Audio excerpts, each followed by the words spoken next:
Hello everyone, just Goran here and welcome back to another episode of Building the Beekse Bergen Season 2, probably the final episode. At least that's the plan. We have a ton of these red markers across the zoo with all kinds of things that I want to do before I can really call the project done.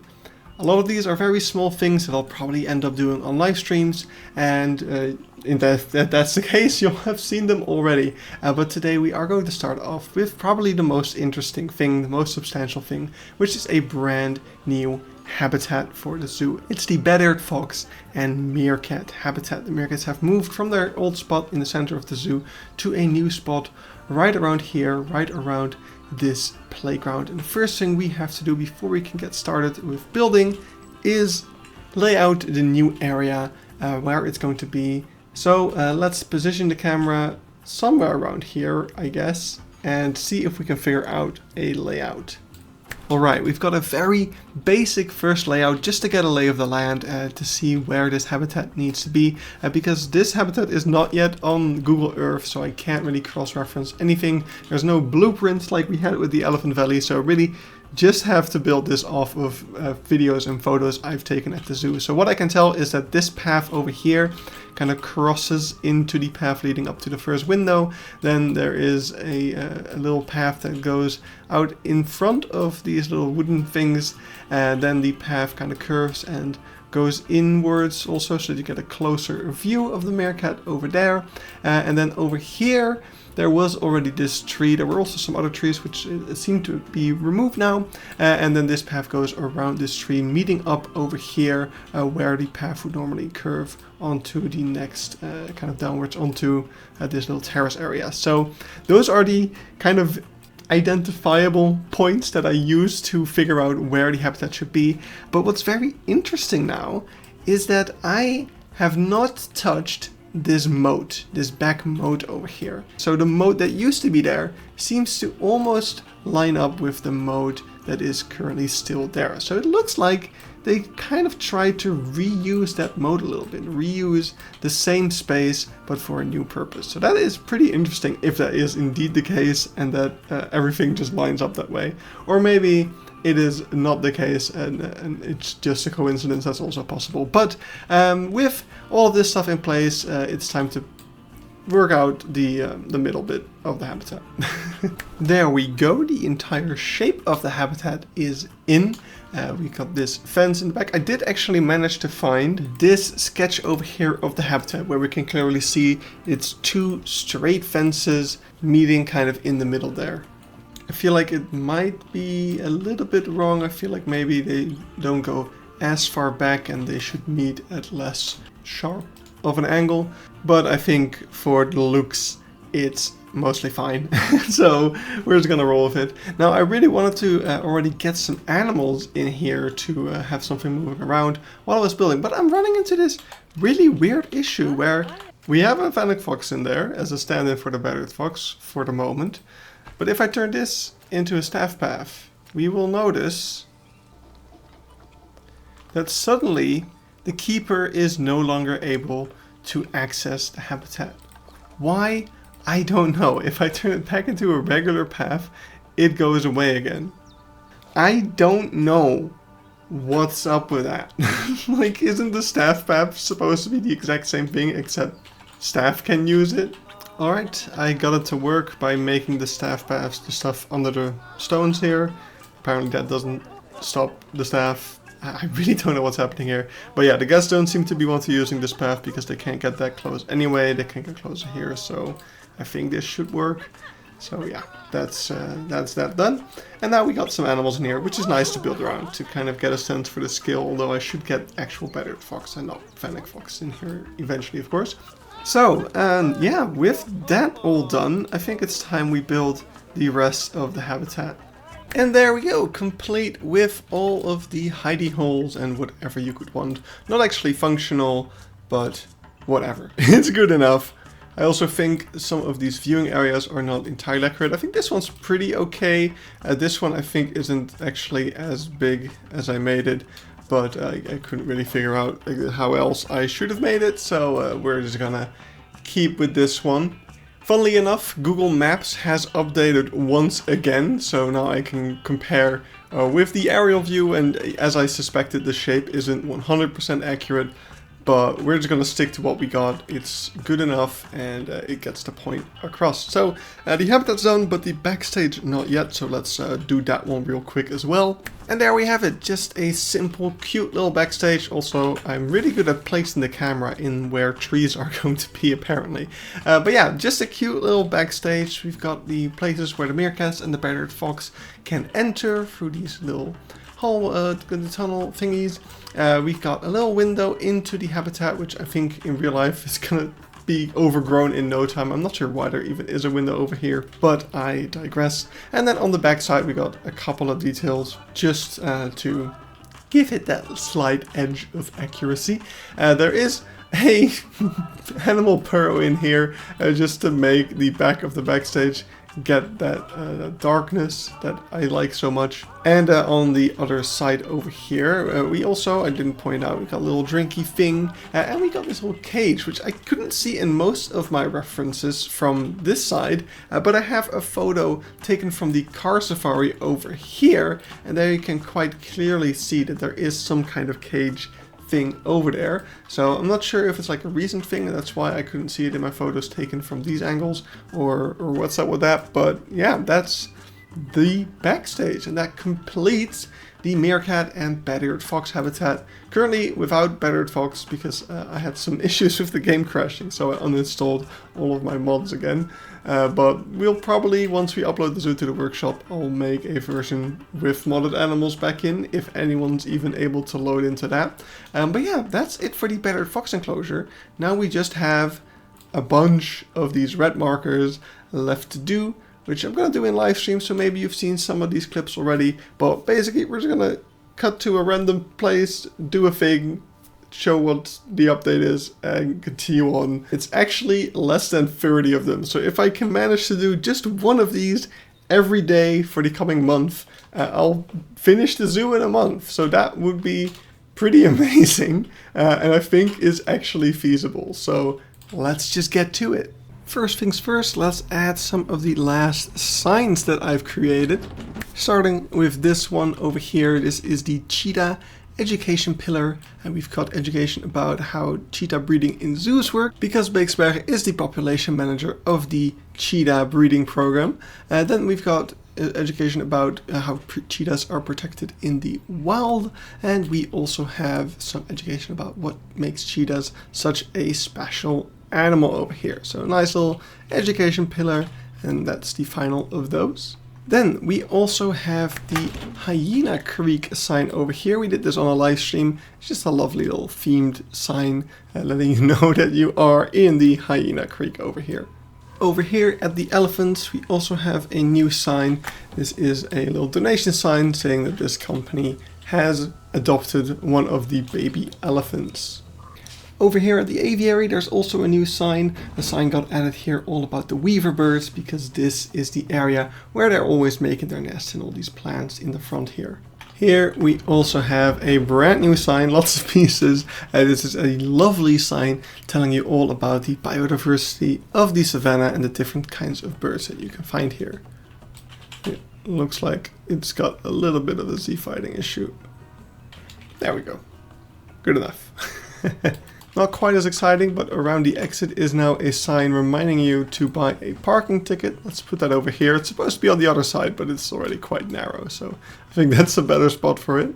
And over here at the car safari field, there is now a sign for the zebu, because zebus have been added to this enclosure, so that should be there as well. Making our way further around the zoo, over here near the entrance is a new little gate thingy.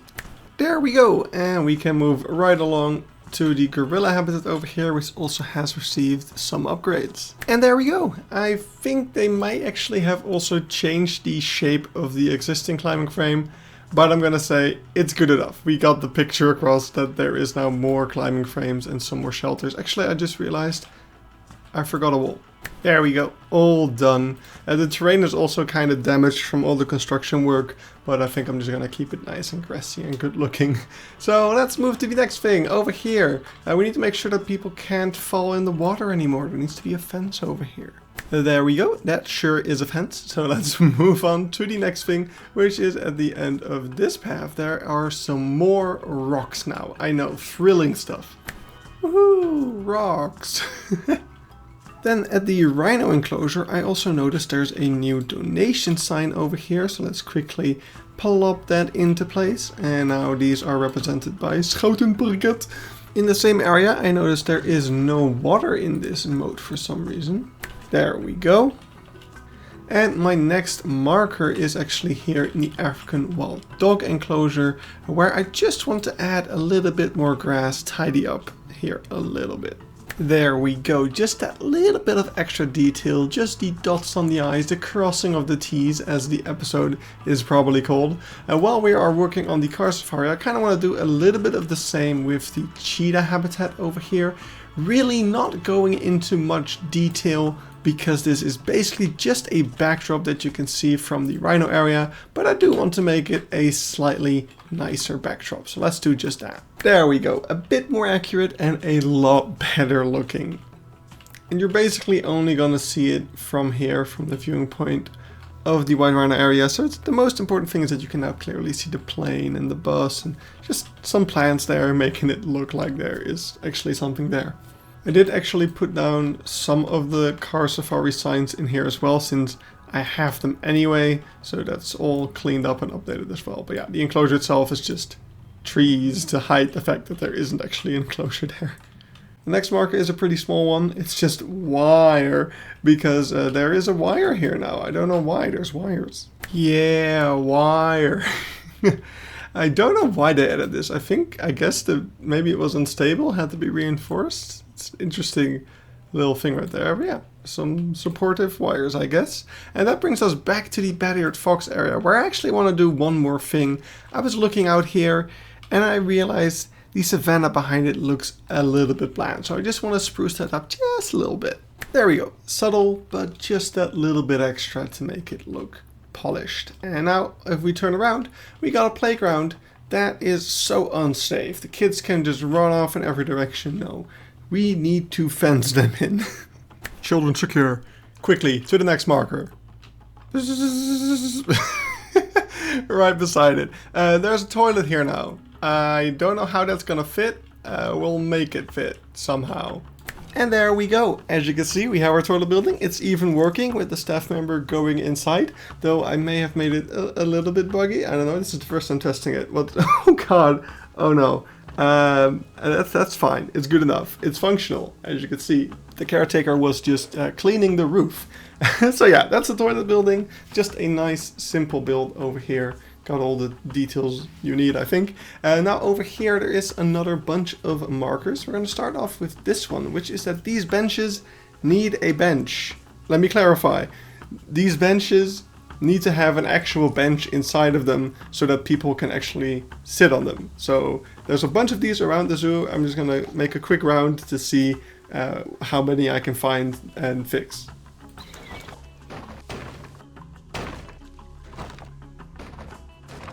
Alright, those were all the ones that I could find, so let's head back to the elephant enclosure, because we have a bunch of things to do over here. First off, over here you can see where this feeder used to be is now a mud pool, so we need to add that. On all of these little platforms with the fake trees are now cranes that food can be attached to feed the elephants, and this pool over here I guess ended up not working out, so that one is gone and is now just a dry moat. So let's start off with that mud pool over here, or actually maybe it's better to just zoom out and do all of these at once. So we're gonna have a nice big update in 3, 2, 1. And there we go, a bunch of markers knocked off once again. I'm particularly happy with how the little mud pool turned out over here. And there should be a little stream, and if you look closely, you can see some reflection over there. There is some wetness to the soil. And I'm really happy with how I solved that, because it is just another mud pool enrichment, just at an angle thanks to FreeBuild, and it gives the idea that this is a very slow streaming stream. And yeah, the moment I put down the mud pool, the elephants also were very happy and immediately starting making use of it. So that's also just really cool to see. And just to give you a little close-up of the cranes, they are very simple builds, but they get the point across. Now, where the mud pool used to be was actually a feeder for the elephants, and it's not completely gone. It was actually moved over there. So we actually have 2 feeders in this enclosure that need some cleaning up. So let's start with this one. There we go, that's one, and now moving to the other side, we got another one over here. So let's do that one as well. There we go, and the last thing that needs to happen in this habitat is a really annoying thing. There needs to be a hot wire going all the way along the perimeter of the enclosure to prevent the elephants from getting into the moat and interacting with the visitors, which was an issue in the past. So there we go, the entire electric fence is in, and you can see there's quite a few changes to the terrain, though mostly minor, just adding a couple of bits of plants. There's actually a lot of grass in the enclosure nowadays, which is really nice to see. It definitely livens up the place a little bit. And yeah, for the rest I just added a couple of twigs, moved around some things for slight bits of accuracy. Oh, and I forgot to take a before shot, but I did also update the giraffe field, as you can see over here. It actually still used the eel grass, so I updated all of that using periwinkle and buffalo grass, making it look a little bit nicer. And I just made the whole thing a little greener as well, because here too the grass has been doing really well the last couple of years. So yeah, it's just looking a little bit nicer now.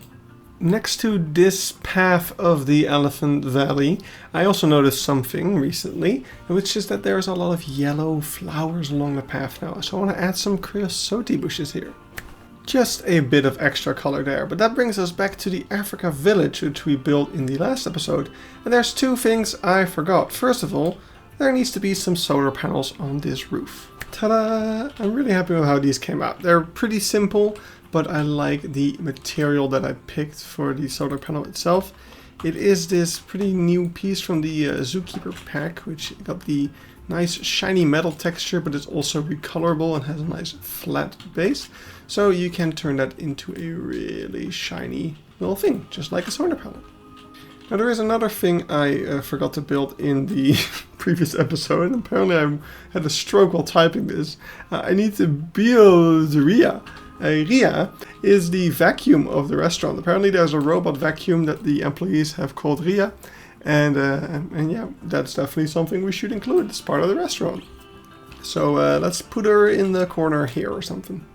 There we go, she's beautiful, and she even glows in the dark as well, thanks to all the new festival pieces. The charging deck and the eyes actually light up, which is just really, really cool. And we can even make her angry, which would be understandable, because apparently she's broken a lot and they're gonna get rid of her. Fight, Ria, fight for it. She'll always have a place in the recreation, even though it's technically the wrong place. After I built her here, I realized that she should be standing in this corner, and they've probably got the little charging thing in this corner, but we kind of built this corner full of stuff, so I'm gonna keep her here. Hopefully she'll catch a little bit more attention here as well, because I really like the build. She's really cute. Moving along from the Africa village, we actually have a couple of changes that are honestly for the worse. I debated whether or not I wanted to include them, but I just want to make the park as it is now. So let's make the changes to the flamingo enclosure. There we go. To make the flamingo enclosure bird flu proof, they just took out the doors and they added a net inside, reducing the size of the viewing deck to only under the little hood and keeping the old viewing deck there. Sometimes a bird perches on there, which is pretty nice, but other than that, yeah, it's just a really strange update that wasn't, yeah, not a lot of effort was put into it basically, so it's just a kind of a bummer. In a similar vein, we have the gorilla enclosure over here. The indoor gorilla enclosure has received a new facade, which really didn't improve it. There we go. It's a downgrade, but I decided if we're gonna do a downgrade, we might as well do at least a partial update. And oh my god, the FPS in this area is so horrible. I can't wait to stop building here. But at least I updated these windows so that they're no longer just fake windows stuck onto the wall. You can actually look through them now. So that is at least kind of an upgrade combined with this. So yeah, while I think it's a real bummer the building kind of lost its signature look, at least we turned it into a bit of a positive. Alright, the next change I wanted to work on was the penguin enclosure, which has recently become no longer a walkthrough. I forgot to take a before shot of this one, so we're just gonna do it in a bit of a creative way. I need to guess where my fence is. Hello? Fence? Fence, please come back. And there's our fence. So now the penguin enclosure is no longer a walkthrough. And let's move on to the next thing. Alright, next up, over here at Congo Square, we have this tent thing. And in the last episode, in the Africa Village, we made a brand new tent, which actually looks a lot better. So, I want to put it here, but the one I made last episode doesn't exactly fit. So I need to make a new tent that fits this area using the same technique. So let's just do that right now. And there we have it. Our tent is in. And now we do have the exact same tent over here as well. So let's put it over here as well. And there we go. Another tent complete. So let's move on to something else. So over here at what used to be the sea lion enclosure, already quite a while ago the pelicans have moved in. And with that change came the removal of these plastic soup signs, which I really want to keep because they're some of the best signs I made. Even though they're some of the earliest font piece signs I did, they actually might have been one of the first. I'm not getting rid of these, they're too good. So what we are going to do is we're going to change the enclosure into the pelican enclosure, because like these rocks aren't there anymore because those were for the sea lions. There's some logs in here now, and the pelicans have built a nest over here in this corner. So we're gonna build that, and we might move the signs a little bit to make it more obvious there is something here, but definitely keeping the signs. Alright, so here we go. We got our pelican enclosure in. As you can see, the pelicans have built themselves a nice big nest over here. And on this side, we got some logs in the water for them to perch on. I decided to move these signs over here, which is a spot that in real life, nothing's there. You don't really walk there that often either. So they're kind of out of the way, but they are still there for people to look at. I think that's a nice solution. In this area we also have the hippo enclosure, which has seen a couple of changes, most notably being that this wooden walkway was kind of sagging and collapsing a bit, so it has been redone and now it's a stone walkway. There we go. Ignore the bones over there, but I kept things relatively simple with the stone path, just using a regular path and not trying to build it piece by piece because it's just way easier that way, and it's the correct kind of brick. It's just a color that doesn't completely match, but that's fine. In regards to the layout of the enclosure, the main difference here is this log over here that got moved a bit. And I think they raised the edge of the water a little bit by just adding more dirt to it. I didn't feel like taking out the water and changing everything. So I just got rid of a lot of the grass and made things a bit more muddy to get the idea across that kind of maintenance has happened. And while I was working on this area anyway, I figured I would redo this little concrete slab over here using the plaster cones, which gives it a much more fitting texture and color. So that's a nice little addition over there as well, but that kind of concludes the hippo habitat over here. So over here at the giraffe shop, we actually still have a very old sign that needs to be updated to the new house style of the zoo. And there we go, we got the correct sign. And now the only thing I want to do in this area is update the gift shop a little bit with some of the new gift shop items that we made in the last video. So let's do that from over here, sure. There we go. I am so glad that I decided not to do this one live because it was pure agony. To give you a little taste, every time you place down anything in this building, the game just freezes for a solid 2 to 3 seconds, and then you can continue building. And that is for every item, every single plank, everything that I deleted, everything that I added.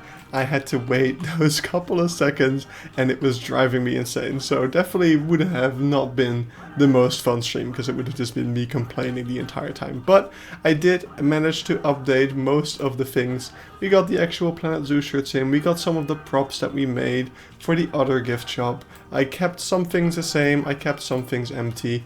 It's fine, it's good enough. It is definitely a really big upgrade to what we had before. So that's also do that for the other gift shop once we get to it. But first, there's a couple more things we can do in this area. Over here at the Sitatunga enclosure, the zoo built a fish feeder a while ago, and I never bothered making it. But with some of the new pieces that we got in the recent DLCs, it actually shouldn't be that hard, so let's give it a go. There we go, our fish feeder is nice and done. I'm actually really happy with how small I managed to get, especially the bottom part here, thanks to all the pieces from the latest few DLCs. So yeah, and now we can feed our non-existent fish, so that's fantastic. Almost nearing the zoo's exit, we actually have another thing that I kind of forgot to do. There's just a little stretch of path that's missing all the cables and stuff alongside it. Alright, getting real close there. This part is done. On the other side of that path, over here at the leopard enclosure, the bamboo has actually grown quite significantly since I first built this. And they also got rid of this little playground over here. There we go. That was actually quite a bit more work than I realized, because I forgot that they had changed this concrete path to a more natural path, which meant that I had to go in and add these trims, which is an absolute pain to do, but it looks so good. So definitely worth it. They also added some rope fences along this path now to keep you out of what is now just a bit of planting. And yeah, let's finish off this little area over here by adding a path. There is now a path here connecting this path to the path towards the bus stop. And there we go, the path is done. More annoying trim things there. It actually continues on all the way to the bus stop now, but this isn't that important of an area and I just don't want to do them anymore. So I'm just gonna call it there. That's fine. It's a very minor change anyway. So we only have a couple things left. And next up, I want to take a look at the other gift shop in this area, the entrance gift shop. So we're going to put the camera in a nice spot somewhere where we can see a big part of the gift shop transform. There we go. Good enough is just what I'm going to say. I actually noticed that in real life there's a lot more detail to this shop than I ever really noticed. There's a bunch of tools around and making it feel kind of like a workshop or a garage of sorts, but I'm just struggling once again so much with the lag, and as I'm getting really close to finishing, I just want to be done. So I just kind of did the bare minimum. I added a lot of the new props that we have and that we made, and also on this side over here, but it's a little bit bland, I'm gonna be honest. It is definitely an improvement over what we had, because it was just really big art shapes and really outdated blueprints, but yeah, this is gonna have to do. I also updated a little bit of the outside, actually making all of the doors open, so that's also a nice improvement. But yeah, that's gonna be it for the entrance gift shop. And next up over here we have a very small thing. The sign over here needs to be updated because the zoo has, well, changed prices, definitely. But also the entire design of the sign has been changed, so I made a new one. And there we have it. There's an elephant now. But yeah, all the information is still on there. We got all the prices. I actually made Euro signs now, so that's pretty neat. But yeah, that's gonna do it for that sign, which leaves only one to-do marker left over here at the entrance to the car safari.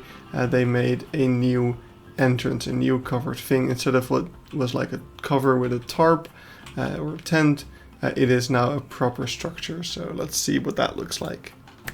Good enough. I've definitely gotten less perfectionistic as we got into the end here. It's not entirely accurate, but it gets the point across once again. So that is it. That's the final new thing that I will be adding to the zoo. I'm going to the zoo in 2 days, and I'm probably gonna see lots of stuff that has changed, but I'm gonna make an executive decision here and say we're done. The zoo is done. Everything is in here that I want to be in here, and the file is absolutely chugging. So we're definitely gonna have to come up with some creative solutions to get this on the workshop in a playable state for people. But that is a problem that I'm gonna have to figure out in my own time. But that was it. That was the final episode of Building the Beekse Bergen, at least for now. Who knows what the future holds, but at the moment I'm definitely done and I'm not coming back to this for a while. Of course, the file will be on the workshop at some point. I'm going to take my time to get everything in a point where, as I said, it's playable.